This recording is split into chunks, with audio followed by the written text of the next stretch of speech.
Joe, tu sais qu'aux États-Unis, là, il y a, il y a une bulle de tout, tu vois. En France, on va te parler de, par exemple, des bulles immobilières, mais ici, il y a une bulle de tout. Et surtout, on sent que il y a une putain de récession qui va arriver là. Hmm. Dis-moi ce que tu en penses, là. On y est déjà même en récession. Sur ce podcast-là, je pense que ceux qui vont nous écouter aujourd'hui, ils vont avaler leur expresso de travers parce que, parce que des vérités vont être dites pour ceux qui veulent faire l'autruche. Là, pour le moment, quand on regarde les médias, ils parlent énormément de la bulle spéculative sur l'intelligence artificielle. On parle notamment d'NVIDIA qui est devenue la cinquième capitalisation boursière qui a atteint les 1000 milliards de dollars. Et donc, Effectivement. ouais, mais du coup, comme tu le disais aux États-Unis, on prend l'exemple des États-Unis parce qu'on sait que souvent ça part des États-Unis et ensuite après ça se déverse sur le reste du monde, notamment l'Europe. Tu me permets de transmettre quelques stats? Vas-y.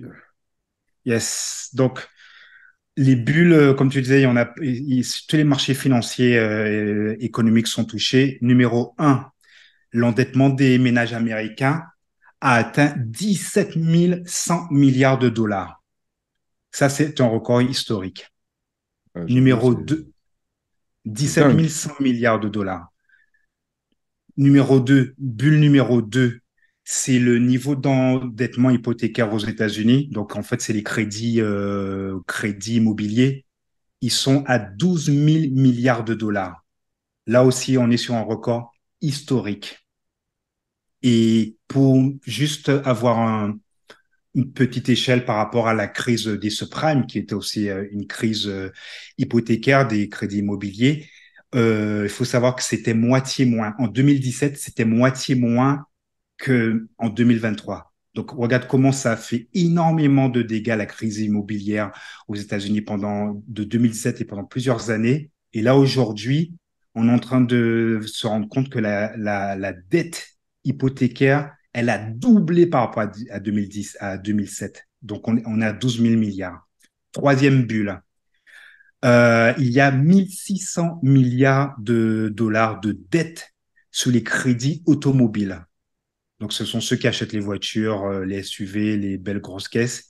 Ben, ils prennent un crédit. Le niveau de la dette, elle est de 1600 milliards. Là encore, on est sur un record historique. Numéro 4, c'est les prêts étudiants.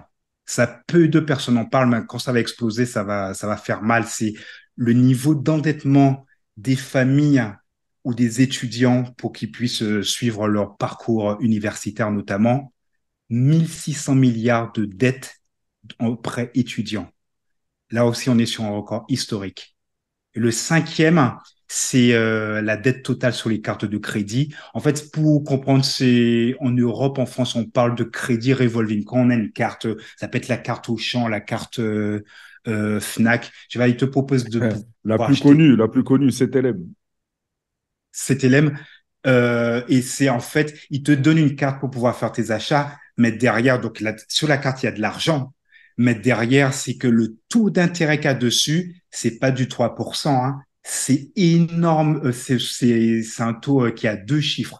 Et voilà comment, en fait, moi, personnellement, j'ai connu ça il y a 10 ans, des gens en France, hein, qui se finançaient avec ce genre de crédit pour pouvoir se payer des meubles, de la hi enfin, tous ces trucs-là. Mais après, lorsqu'il fallait rembourser, ben, tous ces gens-là, ils étaient incapables de rembourser. Ils ont été fichés Banque de France parce que le crédit qui devait rembourser était plus élevé. Donc, c'est les crédits revolving. Et aux États-Unis, c'est quoi le chiffre? 1 000 milliards d'endettement sur les cartes de crédit aux États-Unis. Là encore, on est sur un record historique. Et pour bien comprendre en fait la situation, donc je parlais du crédit revolving, je l'ai connu il y a 10 ans, hein. Je crois que c'était à 15% de taux d'intérêt, c'est juste énorme. Aux C'est beaucoup, hein. États-Unis, mais c'est énorme. Et aux États-Unis, le taux en fait du crédit, il est de 21%. Donc le taux, il faut savoir que sur ces cartes-là, aux États-Unis, le taux d'intérêt sur ce genre de carte-là, elle est de 21%. en moyenne. Il y a même des pics à 25%. C'est ce qui est énorme, énorme, énorme. Regarde, je disais que il y a 1000 milliards de dettes sur les cartes de crédit aux États-Unis. Non seulement les Américains, les ménages américains doivent rembourser les 1000 milliards de dettes, le capital, mais sur ces 1000 milliards-là, le taux d'intérêt à rembourser est de 200 milliards. Il faut juste comprendre un truc. Disons qu'on prend une dette un crédit à 1000 euros. Non seulement il faudra rembourser le capital de 1000 euros, mais c'est que le débit, l'intérêt à rembourser sera de 200 euros. C'est énorme. C'est énorme. Et donc, voilà comment il y a quasiment 40% des 40% des ménages américains, ils ont plus de dettes sur les cartes de crédit qu'ils n'ont d'épargne. Donc, Et les franchement, Américains, franchement, je ne sais pas comment ils vont faire pour régler la situation, hein, parce que c'est vrai qu'aux États-Unis, tout le monde vit sur les crédits. Tu sais, ici, tu veux te faire financer une carte à 30 000 dollars, 50 000 dollars, 100 000 dollars, ça va vite. À partir du moment où tu as ton numéro de sécurité sociale, que tu es entrepreneur ou employé, que tu fais rentrer des sous, on te donne rapide une carte de crédit. Et tu vois, par exemple, les American c'est Express, ça. c'est ce qu'ils utilisent le plus ici. Bon, toutes les banques avec opinion sur rue, Bank of, Chase, Citibank, etc., Wells Fargo, ils te donnent aussi des cartes de crédit. Et si Facilement. tu rembourses pas à temps, je crois que tu as entre 18 et 25% de majoration De à majoration. rembourser en plus de ta traite. Tu vois, ça fait beaucoup. C'est comme ça qu'ils piègent les gens. Et c'est vrai C'est que, comme ça comme qu'ils tu dis, font il y a une bulle énormément de tout, hein. d'argent. Il y a une bulle euh, des, des, des crédits pour les étudiants, des crédits pour les voitures, pour Mm. l'immobilier, pour tout. Il y a une crise dans tout, on le ressent là, surtout à Miami, on le ressent. Mais en même temps, paradoxalement à tout ça, tu as tous les riches de la niche ultra luxe qui sont en train de move in en Floride, par exemple. Tu vois? Donc il y a Mm. une bulle, mais ça n'empêche pas les ultra riches de venir s'installer en De Floride. venir. Mais du coup, ça dégage en fait les ménages moyens, ceux Ah qui. ouais, ben ça les Ouais, dégage. Ils c'est vont ça que ça tous à dégage. Ça Orlando, dégage. ils vont tous à Orlando. Après, pour vraiment ceux qui sont vraiment en bas, en bas de l'échelle, ils vont à Jacksonville, là où il y a beaucoup de violence. Mais sinon, tous les locaux de Miami, par exemple, ils vont tous à Orlando maintenant. Et en plus, tu as Ils le vont tous. TGV maintenant qui fait, je crois, que c'est 1 heure ou 2 heures, 1h30. TGV ou un train à grande vitesse, tu veux dire? Ouais, un train à grande vitesse, l'équivalent du TGV, c'est 1h30 Miami-Orlando, tu vois. C'est rapide. D'accord.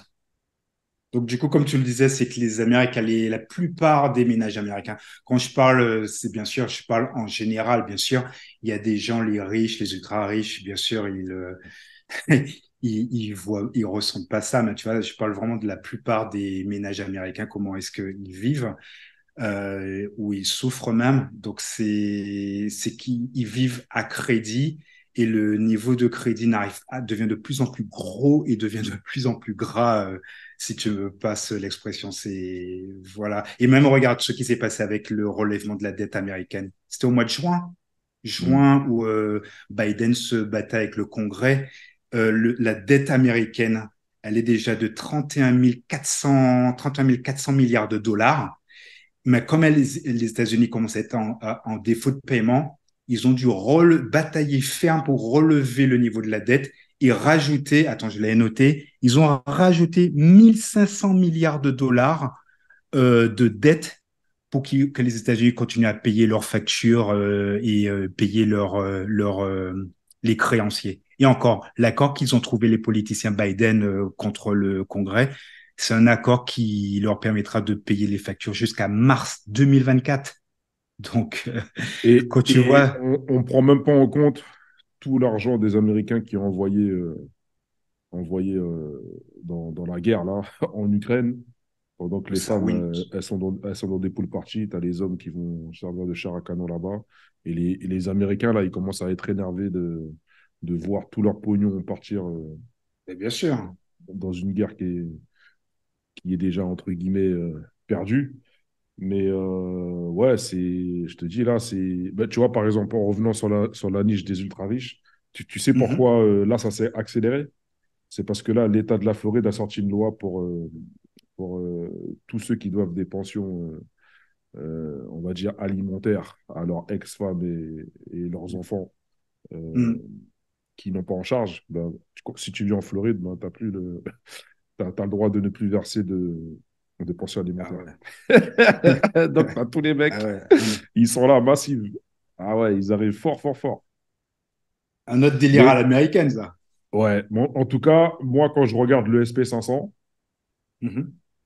euh, en weekly, je sens que voilà, il y a la récession qui est en train de se mettre en place, il y a une bulle globale aux États-Unis qui est en train d'exploser.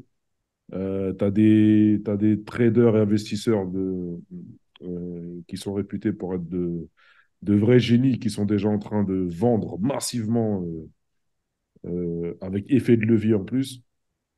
Mhm. Euh, et quand je vois aussi le VIX, il est en train de tourner en weekly, et quand je compare le SP 500, donc l'indice américain SP 500 à l'indice japonais, déjà je m'aperçois que l'indice japonais se porte mieux que le SP 500 indice américain. Voilà. Donc Ah là, bah oui. il y a une bulle qui va exploser là, et ça se trouve, elle a déjà commencé à exploser. Pour moi, elle a déjà commencé à exploser. Et ça commence à se voir sur le VIX et le SP 500.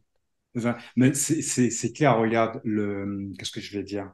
Les États-Unis sont, ils en parlent pas, mais les États-Unis sont déjà en récession. L'Europe, même l'Allemagne, imagine l'Allemagne qui est le moteur de l'Europe, a avoué être en récession. Et maintenant, regarde, de toute, et tu vois, moi qui j'adore l'histoire, hein, de toute l'histoire économique et financière de l'Europe, jamais, et c'est la première fois que ça arrivait en 2023, c'est la première fois que j'entends dire que l'Allemagne de...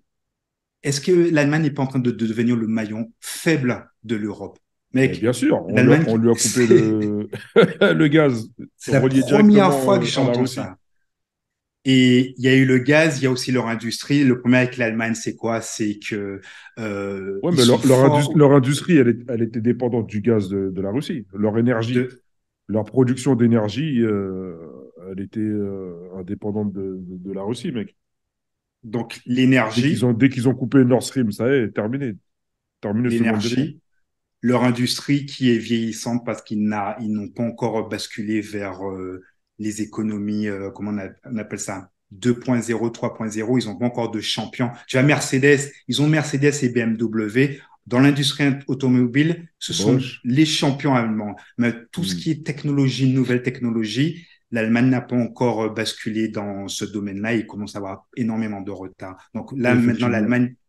L'Allemagne est en récession et même, comme je te disais, c'est la première fois que j'entends dire que l'Allemagne est peut-être en train de devenir le maillon faible. Donc c'est pour te dire, waouh, on a pris des chiffres prioritairement sur les Mais si États-Unis, hein. l'Allemagne devient le maillon faible, c'est toute l'Europe qui va devenir le maillon Ah, faible. Tu vois, là, bien on est sûr, en train de bien voir des sûr. révolutions sur le continent africain, tu vois. Mhm. Et là, si ça se trouve, dans les 10 prochaines années, le continent africain sera ex aequo ou en avance avec le continent européen. Mhm. À voir, effectivement. Et donc, du coup, ouais, toutes les données en réalité montrent que voilà, on est en récession. Même la Chine aussi commence à marquer à avoir des signes de faiblesse. Donc, les bulles, la question que tu avais posée au début sur quelle est la bulle dont personne ne parle, mais la bulle dont personne ne parle, c'est le fait que tous les secteurs économiques et financiers sont touchés par trop de dettes et que c'est maintenant devenu insupportable et qu'à un moment, il va falloir qu'il y ait un crack qui est en train de se préparer. Regarde, en 2007, quand il y a eu la crise des subprimes, il y avait déjà eu des signes avant-coureurs. Sauf que maintenant, même si, en 2023, ces mêmes signes avant-coureurs sont les mêmes, mais en pire. Les chiffres sont pires. Donc, on est vraiment à l'aube En tout cas, d'une moi, grosse explosion. je te donne ce que je suis en train de faire, c'est que j'investis à long terme sur le VIX.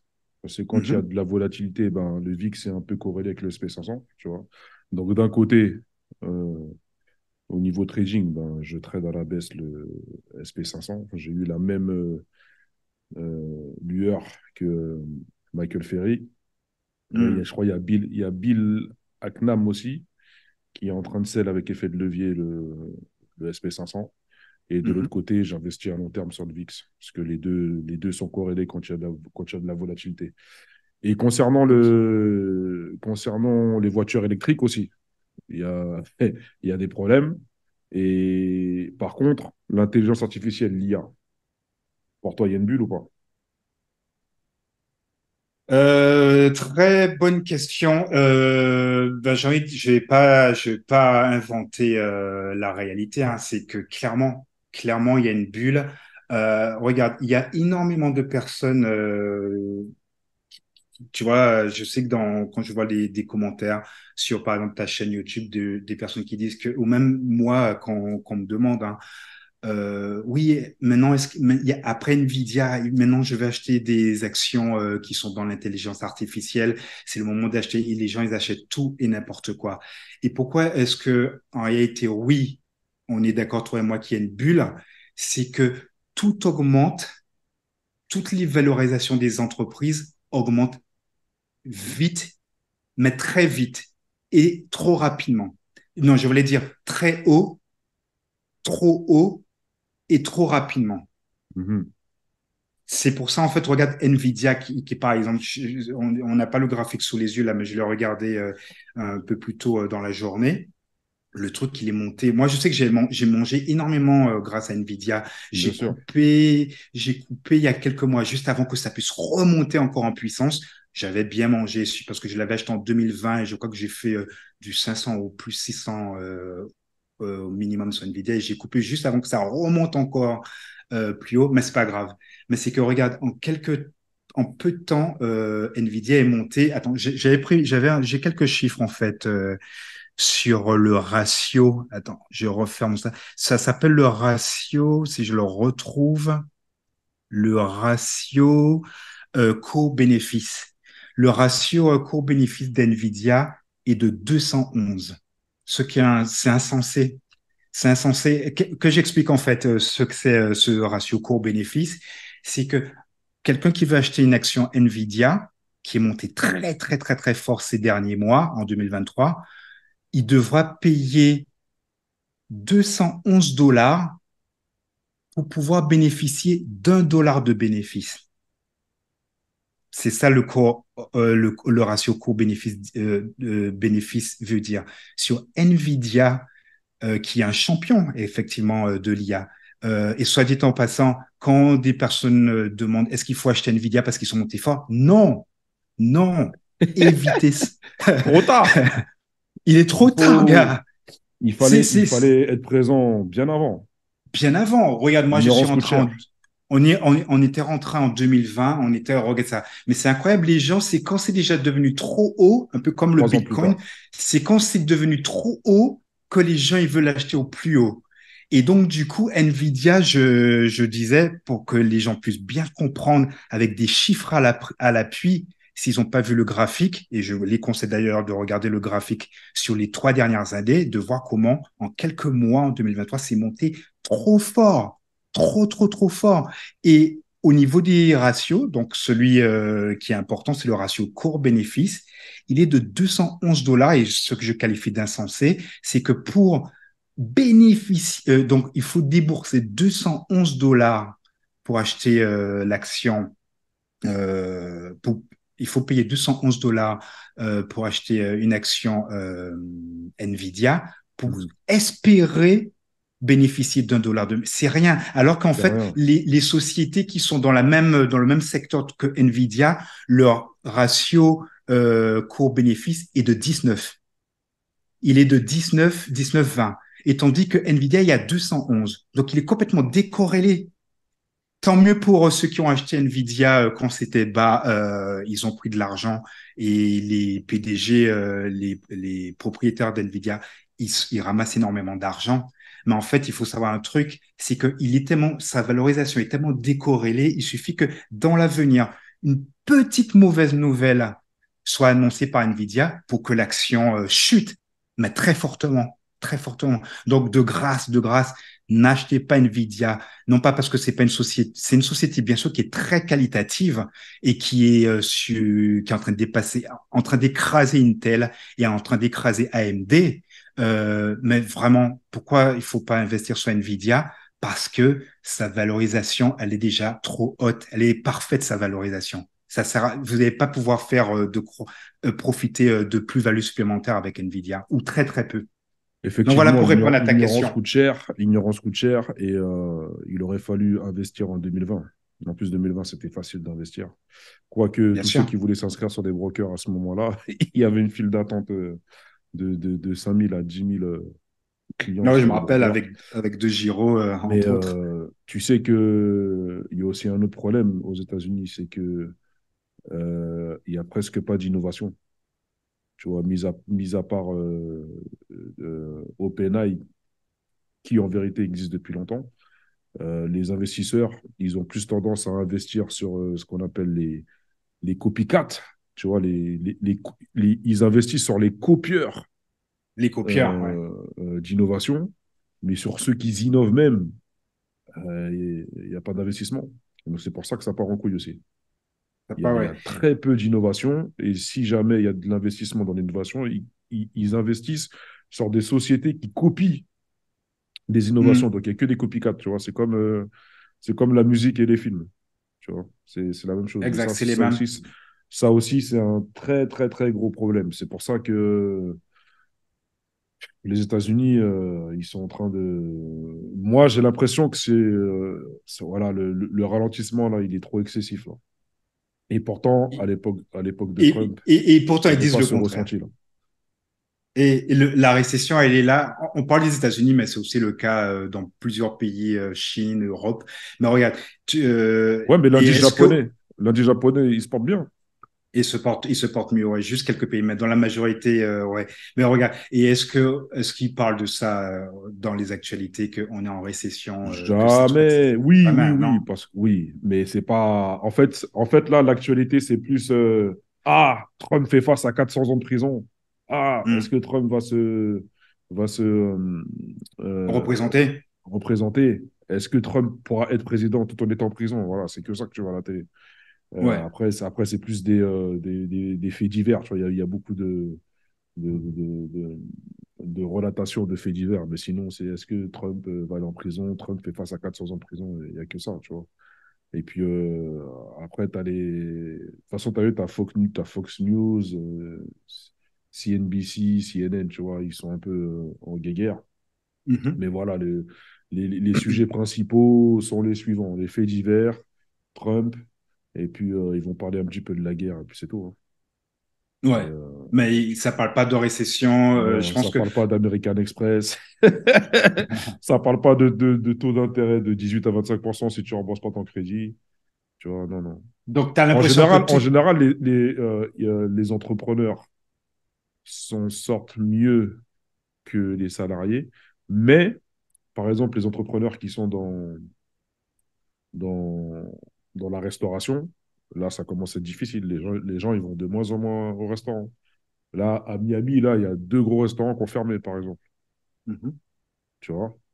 Et Mais depuis 2020, les restaurants préférés, ils sont tous en train de fermer un à un. Tu vois? ah ouais. Donc, il y a des secteurs qui sont en mauvaise passe, on va dire. Donc Mais bon, regarde, là, tu es en train de regarde, dire. Ouais, moi, vas-y. ce que je dis, c'est que regardez bien le VIX, regardez bien le SP 500 et regardez bien l'indice japonais. Là, tu es en train de parler d'opportunités de pouvoir. Parce que Exact.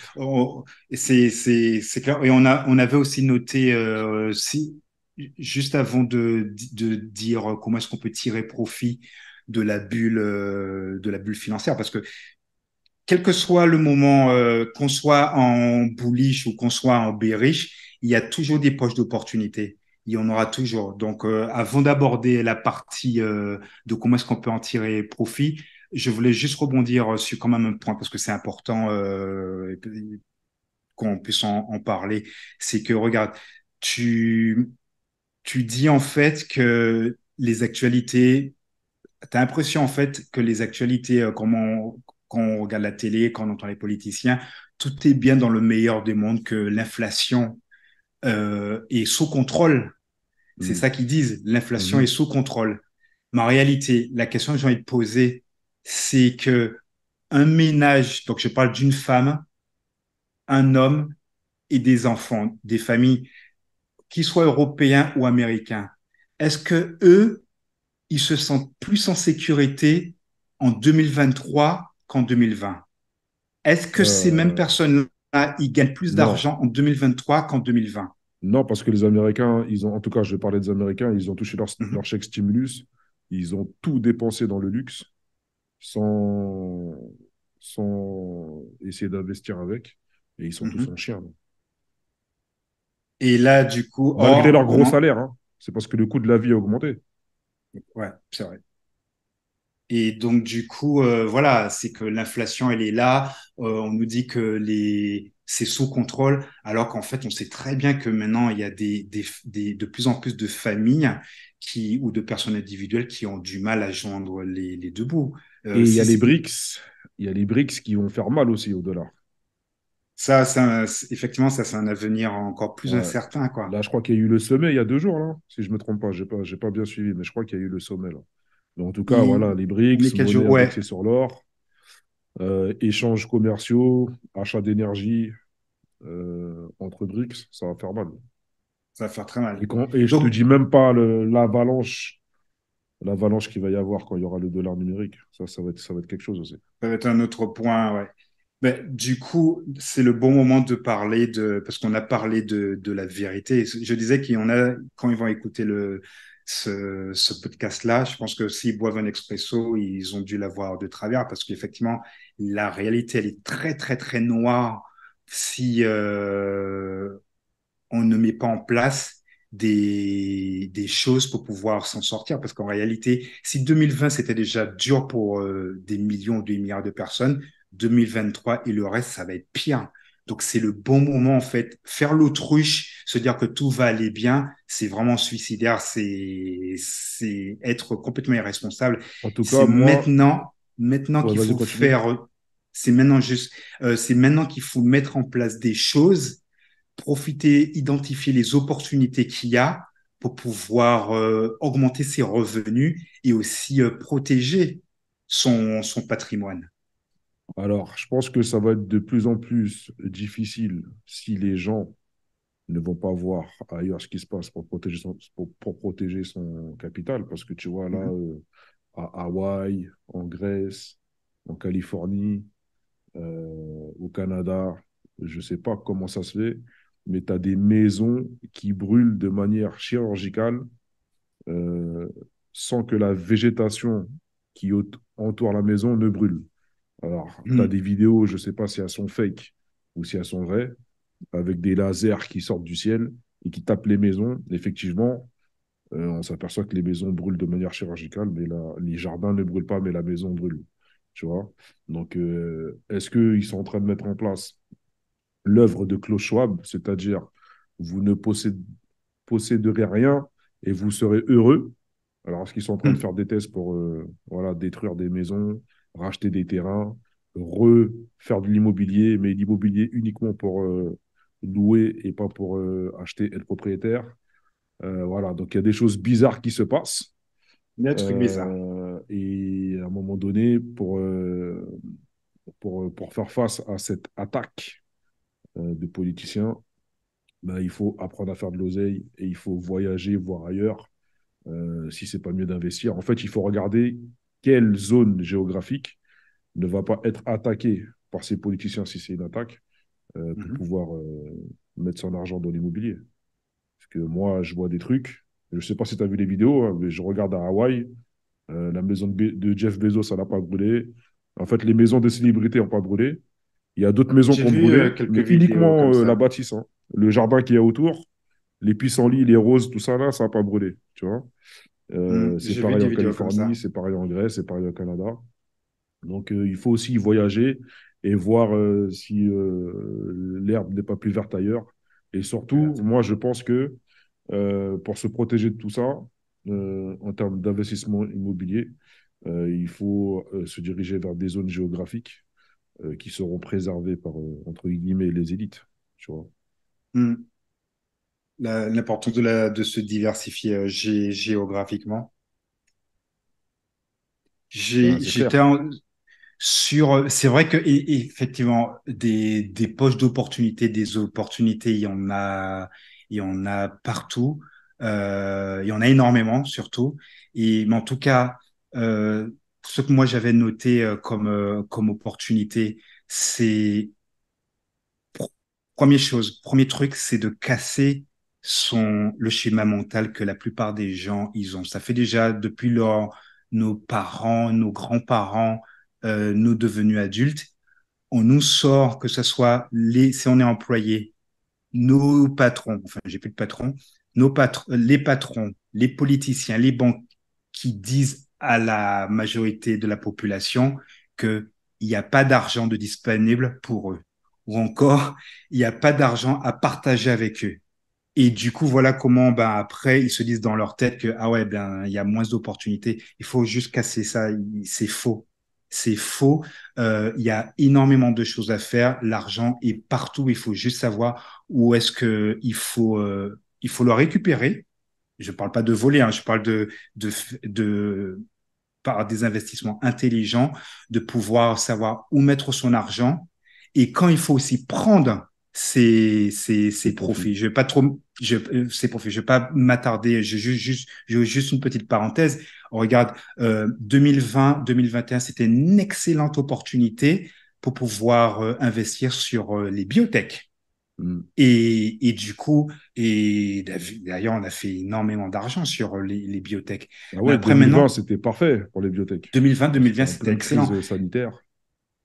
Mais regarde, on est en 2023, il y a des investisseurs, souvent ce sont les débutants, hein, qui n'ont Mm. pas compris qu'avec la hausse d'intérêt qu'il y a eu en 2022 et les conséquences ont eu lieu en 2022 et continuent à être en 2023, ils n'ont pas compris qu'il fallait pivoter sur d'autres secteurs Sur d'activité d'autres parce secteurs, bien sûr. sur d'autres secteurs. Et ils ont gardé en fait des biotech et malheureusement, je pense qu'ils sont en train de prendre très très très cher. Donc 2020, c'était la crise sanitaire, donc forcément, ça va avec le biotech. Aujourd'hui, 2023, c'est innovation technologique, donc c'est le secteur de la tech, tu vois, avec l'intelligence voilà, c'est artificielle. ça. Et puis surtout aussi, 2023, c'est la transition énergétique, donc aller vers les énergies de pointe. Regardez ce qui se passe vers l'énergie de, on va dire, 3.0, tu vois, tout ce qui est gaz naturel, etc. Tu m'avais parlé de l'hydrogène il y a quelques temps. Yes. Il y a Donc l'hydrogène. en Euh, fait, il faut être en phase. Pour tout ce qui est investissement, il faut être en phase avec ce qui se passe dans le monde. il faut être Tu agile vois? mentalement, effectivement. Je suis d'accord avec Voilà. toi, S'il n'y a plus de crise sanitaire, ben, les biotech n'ont plus lieu d'être. Tu vois? clairement. Donc, Voilà. du coup, Par pour contre, par poursuivre. contre, là, on risque d'avoir, tu sais, il y a déjà une partie de la population qui est en mode turbo cancer. Tu vois, là, par exemple, je crois, il y a 23 YouTubeurs américains hyper connus Mhm. euh, qui ont dû recevoir on va pas dire le nom, qui sont en mode turbo cancer. Tu vois, donc Est-ce que tu peut-être peux m'en que. dire plus, s'il te plaît? Alors, c'est des youtubeurs américains hyper connus. Ils sont tous diagnostiqués de turbo-cancer, c'est-à-dire un turbo-cancer des testicules, un turbo-cancer des seins, un turbo-cancer de l'estomac. Ils sont Mais tous en mode turbo, turbo-cancer. Donc, ça veut dire que peut-être que l'ère de la biotech va refaire surface. Donc, à surveiller pour 2024 et 2025. d'accord, turbo, comme une voiture. Ouais, c'est-à-dire cancer foudroyant. Ah ouais, d'accord, ok. Ok, Donc, voilà. Donc, entendu. les gars, Moi, je vais. surveillez le VIX. Surveiller, comparer l'indice américain SP500 avec l'indice japonais Nikkei 225 et ça va vous donner un peu une vision globale de ce qui est en train de se passer. Exact. Et si tu me permets juste ajouter aussi d'autres poches d'opportunités qu'il y a, opportunités bien Yes. sûr fiables. On en avait même parlé sur un précédent podcast, mais c'est toujours bien de les rappeler. Donc on a déjà abordé l'IA. Donc il faut investir intelligemment sur l'IA, euh, il- pas sur tout, bien sûr, pas sur Nvidia notamment, mais il y a de belles opportunités sur l'intelligence artificielle. L'or physique, on en avait parlé lors je crois que c'était sur une Fox Gang TV, l'or Yes. physique.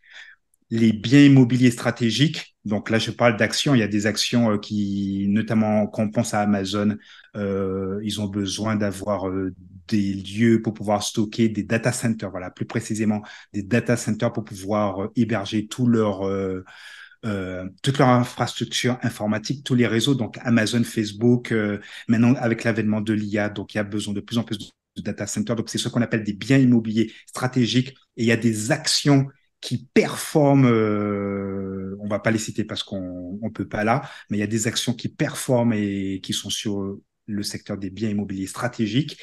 L'hydrogène, tu m'en avais parlé, je l'ai noté aussi. Et il y a aussi les sociétés qui soutiennent la relocalisation. C'est un peu comme Apple et plein d'autres sociétés qui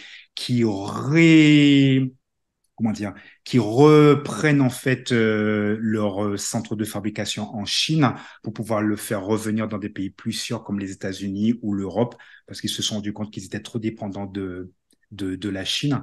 Donc, toutes les sociétés qui soutiennent la relocalisation des sociétés, comment dire, des centres de fabrication, là aussi, ce sont des opportunités qui sont très fiables et qui sont très, très risquées. Donc, voilà quelques belles opportunités, en plus de ce que tu as dit, Matt, sur lesquelles on peut vraiment faire de l'oseille en 2023 et pendant un certain nombre d'années.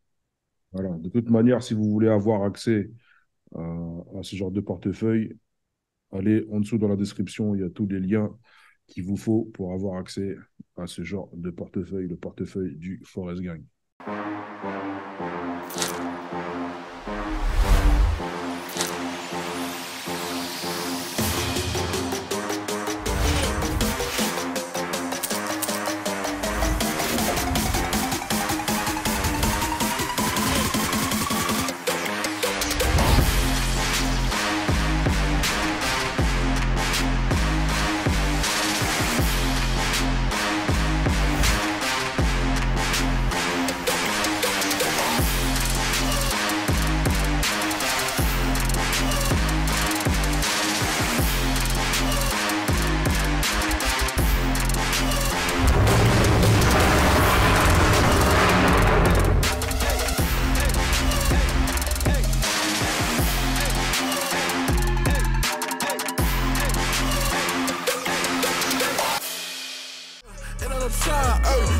I gotta grind, yeah, I gotta grind, yeah, the name of the shit, yeah, okay, I don't really care what them folks say, that's a class in the circus like Olay.